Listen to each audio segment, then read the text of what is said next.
Hello viewers, welcome to my channel Micro Teaching English. I am Subhashish Bandyopadhyay for you. Today I am sending to you another video which shall be called Comprehend Comprehension Test. Comprehend, you know, to understand. Understand or grasp.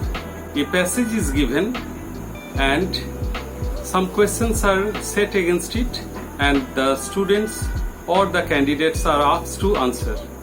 छात्र छात्राएं, स्वागत है आप सभी को मेरे channel micro teaching English में, जिसमें मैं सुभाषिष बंदोपाध्याय आज जो वीडियो आपके लिए प्रस्तुत कर रहा हूं वो है कॉम्प्रिहेंड कॉम्प्रिहेंशन टेस्ट। ছাত্র ছাত্রীরা, তোমাদের জন্য আজকে আমি যে ভিডিওটি করছি সুভাষিষ বন্দ্যোপাধ্যায় মাইক্রো টিচিং ইংলিশ চ্যানেলটিতে, তার শীর্ষক হচ্ছে কম্প্রিহেন্ড কম্প্রিহেনশন টেস্ট। দেখো, এই কম্প্রিহেনশন টেস্ট একদম নিচু ক্লাস থেকে শুরু করে একেবারে ক্যাট এবং চাকরির যে পরীক্ষা সেগুলোতে দেওয়া হয়। सारे जो परीक्षाएं है उसमें कॉम्प्रिहेंशन टेस्ट तो दिए जाते हैं। इसका मकसद क्या है? मकसद है काफी हद तक छात्र छात्राओं की जो दिक्कतें इंग्लिश को लेकर ये आहिस्ता आहिस्ता मिट जाता है। আমার অভিজ্ঞতা বলে যে ছাত্রছাত্রীদের যে ইংরেজি ভাষার দক্ষতা সেটা ক্রমাগত বাড়তে থাকে এই কম্প্রিহেনশন টেস্ট করলে। তাই বুঝে নাও তোমাদের এই কম্প্রিহেনশন টেস্ট কেন। নিচু ক্লাসে যে কম্প্রিহেনশন টেস্ট থাকে সেগুলো হচ্ছে informative. In the lower classes the students usually face informative comprehension test. Comprehension has its root in the verb to comprehend, that is to understand. Comprehension ये जो शब्द है इसका जो सोर्स वो है comprehend ये verb। comprehend का मतलब बेहतरीन रूप से समझना, तो इसका जो बोध उसी का परीक्षा है comprehension test। तो कैसे करते हैं?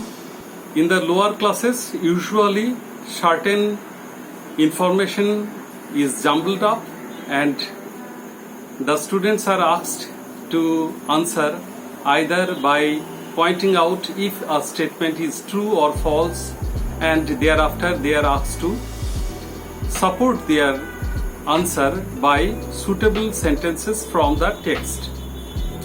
কি হয়, ছাত্র ছাত্রীদেরকে ট্রু ফলস বলতে বলা হয় এবং তার সমর্থনে যে বাক্য সেটি কিন্তু লিখতে বলা হয়। এটা যতটুকু দেওয়া দরকার সেটাই লিখতে হবে। আর থাকে एमसीक्यू माने मल्टीपल चॉइस क्वेश्चन, और इसके साथ रहता है मल्टीपल चॉइस क्वेश्चन। मल्टीपल मतलब एक से ज्यादा, तो एक प्रश्न के 3 संभाव्य उत्तर दिए जाते हैं, या तो उसको चुनने के लिए टिक चिन्ह लगाने के लिए बोलते हैं या लिखना पड़ता है, ऐसा देखा गया। तो ये काफी सारे परीक्षा में दिए जाते हैं। एकदम नीचे की कक्षा से लेकर ऊंची कक्षा तक ऐसे ही प्रश्न पूछे जाते हैं, और कुछ क्वेश्चंस है जो उत्तर बनाना पड़ता है। কিছু প্রশ্ন এমসিকিউ ছাড়াও যেরকম ট্রু ফলস থাকে এইরকম কিছু ছোট প্রশ্নের উত্তর লিখতে হয় ছাত্রছাত্রীদের। সেগুলো টেন্স খেয়াল করে, ক্রিয়াপদ এবং যে তার টেন্স এইটি খেয়াল করে করে উত্তর লিখতে হবে। অবশ্যই সেটা টেক্সটের সাথে যুক্ত হতে হবে, সংযুক্ত। কিভাবে? তোমার অভিজ্ঞতা থেকে নয়। अगर प्रश्न में कुछ ऐसी चर्चा हो कि उसमें ऐसा जिक्र हो रहा हो, लगता है कि तुम्हारे तजुर्बे से अनुकूल जो है वो लिखना पड़ रहा है, लेकिन ऐसा नहीं करना है। जो भी पैसेज में दिए गए उसी के अनुसार तुमको ये उत्तर बनाना है। क्या है, যে ইনফরমেশন দেওয়া আছে টেক্সটের মধ্যে তার ভিত্তিতে তোমাকে উত্তর লিখতে হবে, না কি তোমার অভিজ্ঞতা বা তোমার জ্ঞান বুদ্ধি অনুসারে তাতে উত্তর লিখতে হবে। এটা খেয়াল রাখতেই হবে।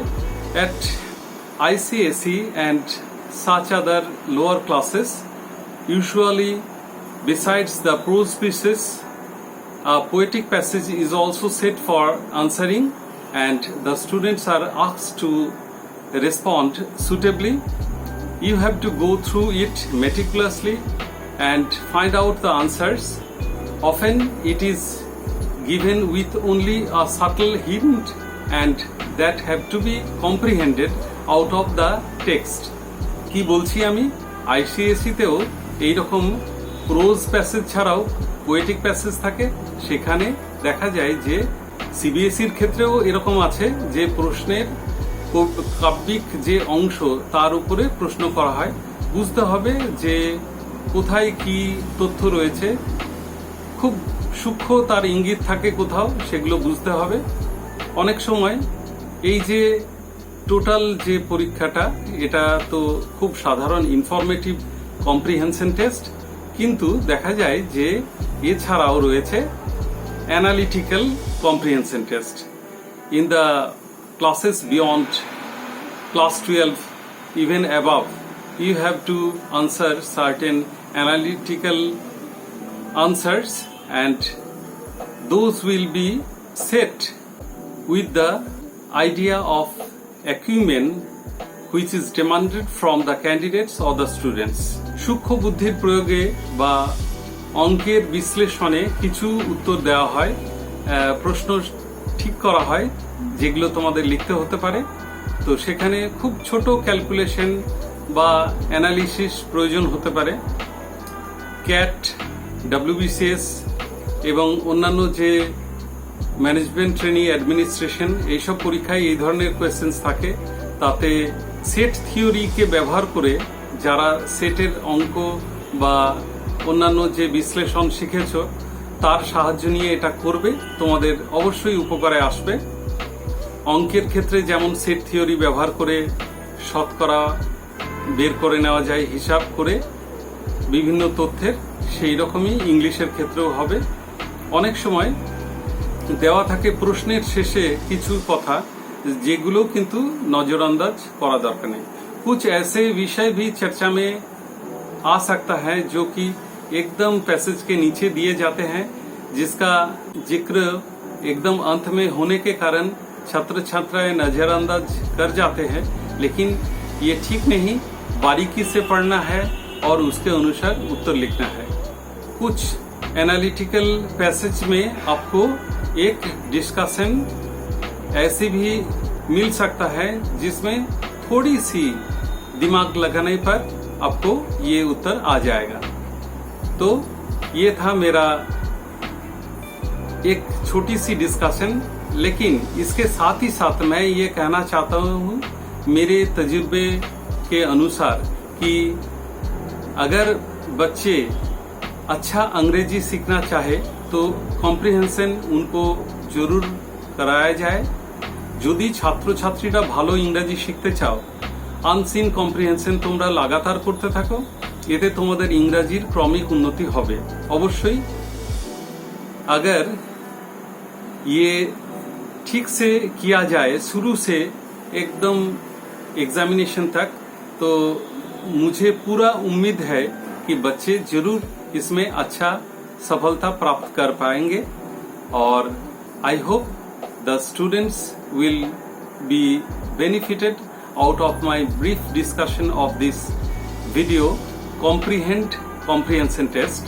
I thank you for all the cooperation you had been making, and of course you had pushed me to such an aspiring subscription and viewing, and of course with your comments and encouragement I am also enthused to send to you videos off and on, and this is my 45th video and you have pushed me to 4.5k views.